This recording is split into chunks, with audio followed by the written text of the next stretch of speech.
right. Well, and my therapist and I thought we got that all out with my therapist. Now, I was raised in this tiny little town called Florence, Colorado. It has 3,000 people, 3,000 residents. It doubled in size though after I left because the federal prison was moved to Florence, Colorado, and they count all those inmates as citizens. So I come from a town of 6,000 where half of the population is, felons. But it was a great upbringing. I love the small town. It was the place where you could go to the pharmacy and, they just put it on the tab. And my dad would pick it up at the end of the month, right? So very, very lovely childhood. And then from there went to the University of Denver, did a triple major, didn't know what I was going to be when I grew up, ended up going on and getting a Ph.D. in clinical psychology from the University of Southern California and merged from clinical into corporate consulting. Was any of that from your parents in terms of psychology, customer service? Like where did that interest come from? Well, I quote my parents all the time now as I get older. It's amazing how much wisdom they had in them. My dad did graduate from high school, went to the CC camps and then to World War II, shrapnel several times, Anzio and other locations, worked in a construction plant, a cement plant. My mom did not graduate from high school, so no background in formal psychology, though she was pretty emotionally intelligent, I will tell you, and worked lots of odd jobs just to pay for an all-boys college preparatory high school I attended. But no, there was no formal educational background that aligned with what I ended up doing. I was the first person in our family to go to college. Was there any moment, because like you said, going to college, you didn't necessarily know what you wanted to do, but at what point did it start kind of clicking like, you know what, I really like getting into the minds, especially for customer service. And like, when did that kind of click and start to solidify the direction that you wanted to go?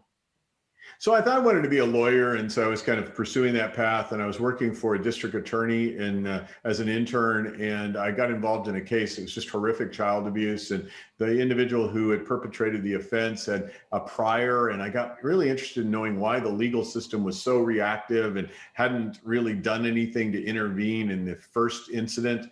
And so I started meeting psychologists. That particular individual was ruled not guilty by reason of insanity. I got very interested in what is insanity, what is competent to stand trial. And so I thought I was going to be a forensic psychologist or a lawyer with a psychology degree. And I did some of that after I got my psychology degree and realized that I was more interested in larger audiences and less dysfunction.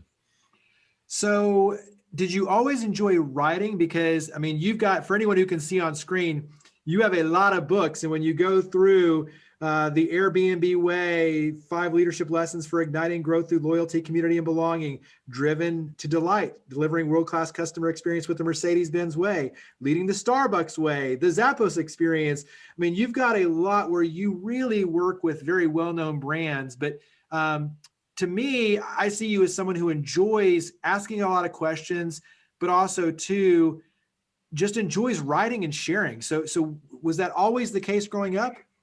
Yeah, that's a hard question for me. I think Thoreau is a writer. Like, he woke up in the morning and he had to write. That's not me. I don't wake up going, oh, I got to write today or else it's going to be a bad day.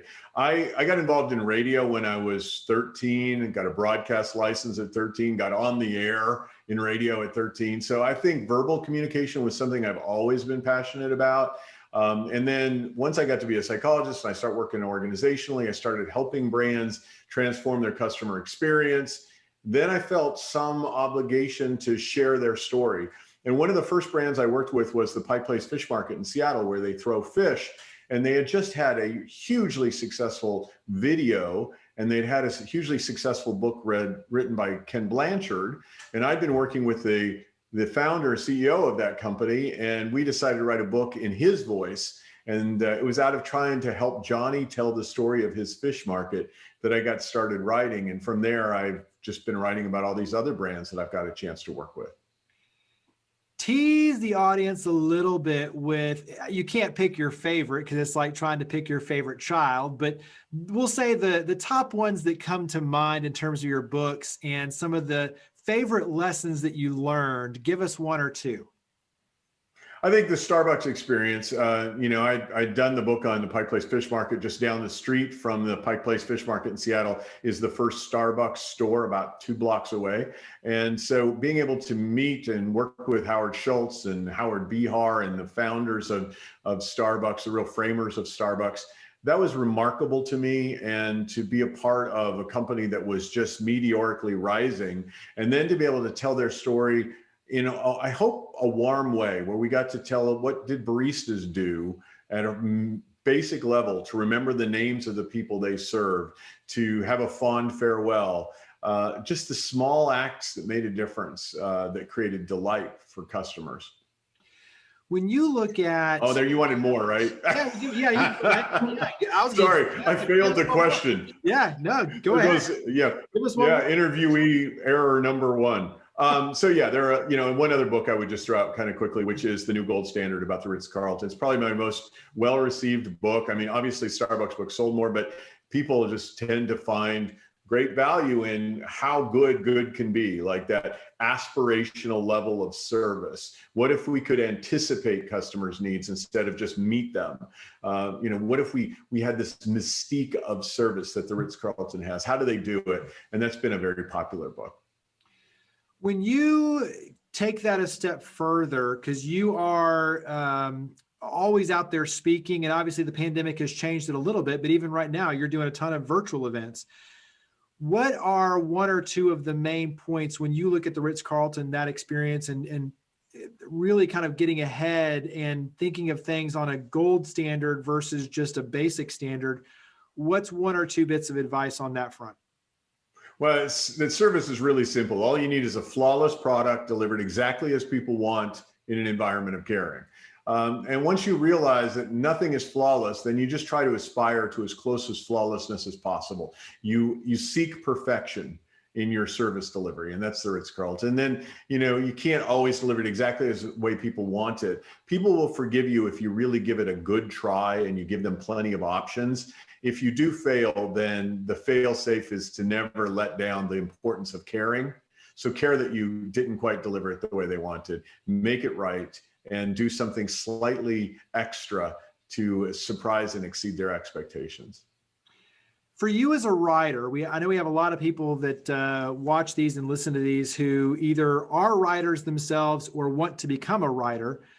What's some of the best advice that you've received or that you've learned along the way, but in terms of being an author? I think write a lot. I mean, just get a lot on paper. I think we edit more than we write when we're first starting. We want that perfect sentence. I've yet to write one. So, I think you just want to produce content. You also want to get your content out there to people other than folks who are just going to tell you how much they love everything you do. You want kind of an honest appraisal of your work, not people who are out to rip you apart or to tell you that you have such a beautiful handwriting, right? You just need people who authentically tell you what impact the work has. I think once somebody reads it, it's good to say, what do you remember about what I just wrote? And whatever that is, that's the stuff you want to keep in. And the other stuff that they don't remember, you have to ask yourself, do I really need this in here? How do I emulate more of the type of content that was memorable in the life of the reader? Great advice. Let's talk about the book that is available right now for pre-purchase, and then obviously is coming out. We'll let you talk all about that. But the book is Stronger Through Adversity. And when you look at the way this book was created, obviously with the pandemic, but you had a chance to sit down and interview over 140 business and community leaders. And when you talk about Target, Google, Microsoft, Coca-Cola, and then nonprofits like Feeding America, United Way, very respected brands, but obviously a great wealth of knowledge for how they are dealing and navigating with the pandemic. So that's the tee up. Take it from there with Stronger Through Adversity. Yeah, it ties back to the other stuff, right? So because I consulted for Starbucks, it wasn't all that hard to get a hold of the folks in Starbucks who were kind enough to give me C-suite level voices on what they were doing in response to the pandemic. That leads you into somebody else in Seattle. They say St. Michel Winery, for example. And I didn't know the CEO of that company, but as a result of this, I got to know him. And he introduced me to this thing called the Seattle Challenge, where all these business leaders from Seattle, Microsoft and the like, were coming together and talking about how do we collaborate to share knowledge about what Starbucks learning in China that might be relevant to us to anticipate things that are happening in the US. So it ends up 140 people I got to talk to about how they were trying to cope with, position, and lead their organizations in the biggest challenge I think leaders are going to face in their lifetime. Who is someone that surprised you in a good way? So when you talk about being introduced to these leaders and these businesses, who is someone that, you meet them and all of a sudden in a good way, you were really, really impressed? So it's going to be somebody not on the big name list. So we have the Brian Cornells, we have the Hans Vestberg. Brian Cornell is the CEO of Target, Hans Vestberg, CEO of Verizon. We have lots of C-suite players. But one of the people that struck me was a police chief from Overland Park, Kansas. And I'll probably get his name wrong here. I want to say it's Frank Donches. But what was really fascinating about him was how much he cared about trying to not just police, which is incredibly important given his title, right? But to also engage the community. They actually found a time in the day that their officers could do those drive-bys for birthdays. They created a process wherein people could make a request for the police to be able to do that drive-by for birthdays. I just felt like that's a little more of a public servant than just a public safety officer. Yeah.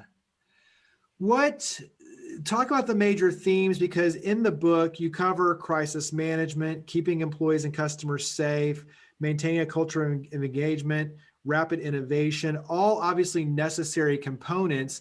But when you start to distill them and what you want the reader to take away, give us a couple of highlights for the major themes of the book. Well, one of the themes of the book is when the map and the terrain diverge, choose the terrain. So let me kind of explain that. Like, you thought you had a roadmap going into the pandemic, and then suddenly the pandemic hits and your roadmap is kind of worthless. And you got to kind of throw this map out, and you got to pay attention to the ground that's coming at you rapidly. And to pay attention means you're going to have to listen very intently, and you're going to have to sift through a bunch of noise to try to see if there's a signal that can guide your positioning so that you can end up thriving through this thing. And so a lot of methodologies around pulse surveying, how to use Zoom calls to listen for the truth beneath the confusion, how often to listen, how often to survey, when were you surveying too much, when was there too much volatility in what you were getting from your surveys. All of that's in the book, and I think it's helpful for us to remember how disoriented we were early on. And I think many of us are still reasonably disoriented about how do we get to where we need to be. I already know the answer to this because I've had a chance to interview you prior to this, but I think it is important because in many cases we put business leaders, especially the names that you're mentioning, on a little bit of a pedestal or on a big pedestal. And we think they have all the answers. They're strong and they can make it through this. And yet when you sit down with them, it's like, no, I have no clue either. I'm trying to figure this out as well. So share your experience on that front of dealing with these amazing business leaders, but yet kind of their humbleness as well of going through this and how it affected them personally and mentally as well. So I'll give you an example of the massive humility of leaders. So Jeff Daly is the CEO of Farmers Insurance. Dun, dun, dun, dun, people, and Jeff told me that his people came to him and said, people are going to be driving less.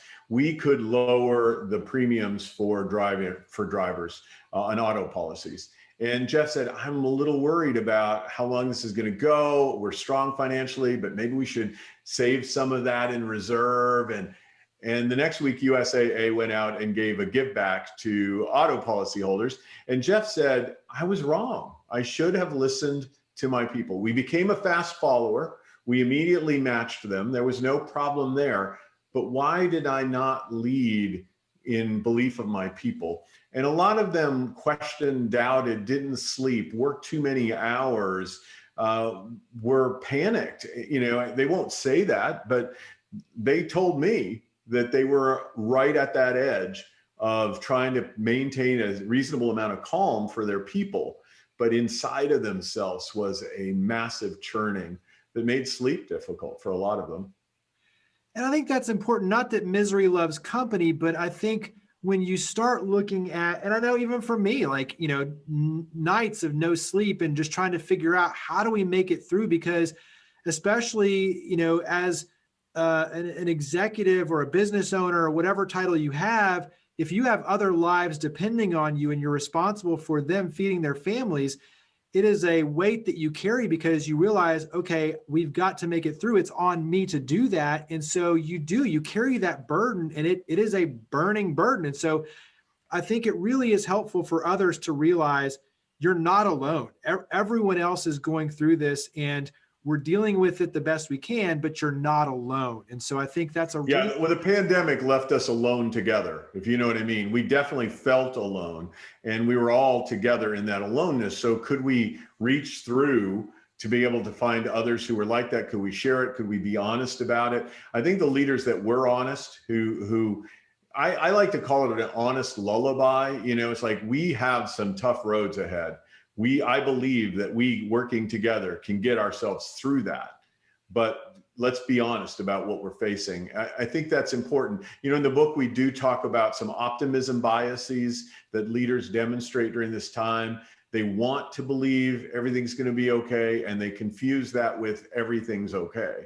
And so let's sell the optimism, but let's pack full of realism and admit what we don't know, which is what we heard a lot of leaders talking about in the course of our interviews. Did any of them talk, or do you know, from just your knowledge of them, where they leaned on for support? Like, did they have, like, where did they go? Because sometimes you hear it's lonely at the top, and so all of a sudden then they internalize it. But where did you find, or was there any talk of just their support network and kind of where they were going to lean on for support? Yeah, for example, in the nonprofit space, they tend to be fairly competitive because fundraising is so challenging, right? I mean, they don't overtly compete, but they are competing for a wallet. And they got together and they banded together. There's a large pack of nonprofits that worked together, shared best practices, lobbied. This is a pretty major employer. Nonprofits in Moss is a fairly major employer. And so they lobbied for some of the protective funds to nonprofits. So I saw people, going out to peers. Other times they went outside of their industry. So I was talking to a guy who was in manufacturing who went to food service related colleagues from a prior lifetime. And he felt that it was safer to talk to people who weren't in his industry to get their guidance on how they were approaching it and then extrapolate toward his industry. I think that's an important aspect of your book too, is that, you're not focused on one industry. You're focused on obviously a wide variety. And so you're looking at a very broad landscape. Now, obviously you're interviewing them specific to what they're dealing with within their industry and their company, but overall you cover a very wide spectrum. So you're kind of seeing the 50,000 foot view and the common themes throughout, which is a nice piece. Yeah, imagine talking to the president of Microsoft Commercial, which is oversight into things like Teams, which was blowing up, and then talk to president of Marriott, who was trying to figure out how to manage furloughs and all of the challenges therein. So it was a very different. Some were winning, some were losing. All were struggling in one way or another. What's something that you took away? We'll take this in two pieces. The process of writing the book. What's something during the process of writing the book that you kind of took away as a lesson learned? So I was writing a book about Godiva chocolate at the time. I was about to go to the plant in Pennsylvania, and they closed down just out of an abundance of caution to make sure that they didn't let people go into the plant unnecessarily. And so they put a pause on the book. And so I immediately called my publisher and I said, wow, we're not going to be able to go forward with that right now. I said, I am talking to a lot of CEOs and they're sharing a lot about how they're trying to manage this thing. Do you think there's a book there?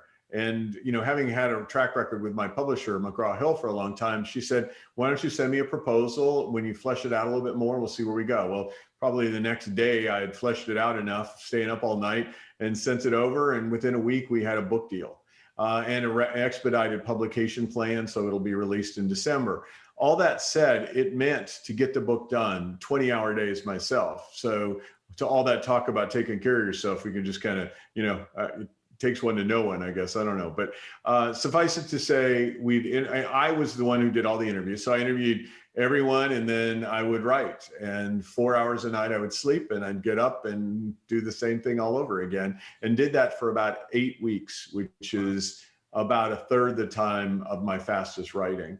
Hopefully it doesn't show, but they spent a lot of time editing it. So maybe that's their salvation, but that was the process. It was very much, we've got to pivot. We cannot write a book that we had planned. So what is the right book to tell? And what message do I want to share? And who will give me the time to help get the right message out there for generations of leaders? I think this is a great, just for those who are the authors, how did you go about creating it? Did you do the interviews through like Zoom and then transcribe them and then try to distill, or did you go in with kind of a thought process? So you were asking specific questions based on kind of what you were looking for? Was it vague and then you found what you were looking for? How did it start coming about? Yeah, I think this goes beyond authors. It goes to all content creators. You got to go out and just start harvesting. And once you get some content, then you got to start thinking about what are the themes that are emerging from this? What's relevant to an audience? And there's a lot of amazing things people told me that, just don't hold together in any kind of storytelling kind of way. So there's a lot of good stuff on the cutting room floor, if you will. But, at first it was just getting all these people interviewed and you get a critical mass of them. And then you can write a couple of chapters and then you can start to imagine where the next chapters go. And then you have all these interviews and you got to transcribe them and then you've got to code them. And then you got to move, this one's going to go to chapter 20 and this one's a chapter 7. And have we used this person before? It's the making of the sausage was, that's where my team is just amazing. They keep it all together. And I'm just the guy who knits together the quilting pieces in the end. What's going back to your comment about the cutting floor? What's something that's not in the book that you wish either you could have put in, had the space for, or just, obviously it didn't fit, but you thought this was a great piece of knowledge? So I talked to a nursing supervisor in Los Angeles and I was, it was just a long conversation. And I took 3 or 4 pieces from her in the book, but I could have just written the entire book around her, right? I mean, she was the leader. I could have done a parable book about her. This is a person who, who made decisions at times like, I can't go in there because she was on a COVID unit and her team was in full garb and somebody is dying and her nurse is shaking as she's trying to hold the iPad so that family can do their last goodbyes. And every story from her was like that. So I only could tell like 3 of her stories, but there were umpteen other stories about how she felt like a terrible mom because she hadn't seen her kids in forever. And it was one of those things where I just wanted to put her in a little, bottle and bring her in and pour her all over the book. And I could only sprinkle her a couple of places. So then going back to before, so that was the process of writing the book. What's something that you learned after finishing the book? I learned that most people are looking for some hope. Their hope meter is a little down right now. And so they're looking for stories of resilience. They're looking for authentic stories of resilience, not, manufactured stories. So it's been interesting because the book's yet to come out right now, but the amount of interest in it, support, reviews that are being done on it, lots more than a book about Airbnb, which was the book that I did prior to this. Airbnb is kind of those cool little, how did they get there from a couple of air mattresses story, right? And now a very interesting story after what they went through for COVID. And there is a little bit of storytelling about them. I compare them to StubHub. StubHub took the position of, we're not going to refund your money for your tickets. We're going to give you a credit against future purchases. Airbnb said, if you can't go do your booking, we'll refund you, the person who did the booking. Both of them are, in the marketplace, and they're the middleman. And so it's interesting. But, talking about Airbnb or those kinds of decisions has not had the same kind of interest level that this book has already garnered. What's interesting, though, is once again, heck, you didn't interview me for the Airbnb book. I'm trying to point that out. Look, this is evidence right now. Hey, well, but it's interesting because you have a rare vantage point where, and that's a great example. You get to see on both sides how companies respond to a situation, and then look at, well, what does that mean for the customer and the long-term impact that it creates in terms of loyalty and trust and them re-engaging. And so I think it does give you a really cool vantage point to see, okay, company, you do this, they do this. What's the end result, especially looking after a certain period of time? And what does that mean for, do you go down or do you go up? So, and I left that to the reader, though. I also note that the CEO of StubHub, who I interviewed, is no longer the CEO anymore, and there's some lawsuit talk. And anyway, the point is, there is no winning position. Imagine being a leader in this. You've got a marketplace. How do you get the money back from the people who bought the tickets to go to the concert? And how do you make the company still viable in those times? And what about the furloughs at Airbnb? There are a lot of stressors that were going on for leaders and continue to go on for leaders. How do we reopen safely? What if we have to cut back from 50% to 25% occupancy? These, I know that leadership gets a bad name because of a lot of the political ranting and raving that people do on either side of the aisle. But for me, the kinds of anguishing moral decisions that had to be made throughout the pandemic was the crucible of leadership. It will be how leaders are known in the next decade. How did we stand up? Did we fire people on Zoom? Or did we compassionately anticipate, work with them, position them for their best launch into their next endeavor?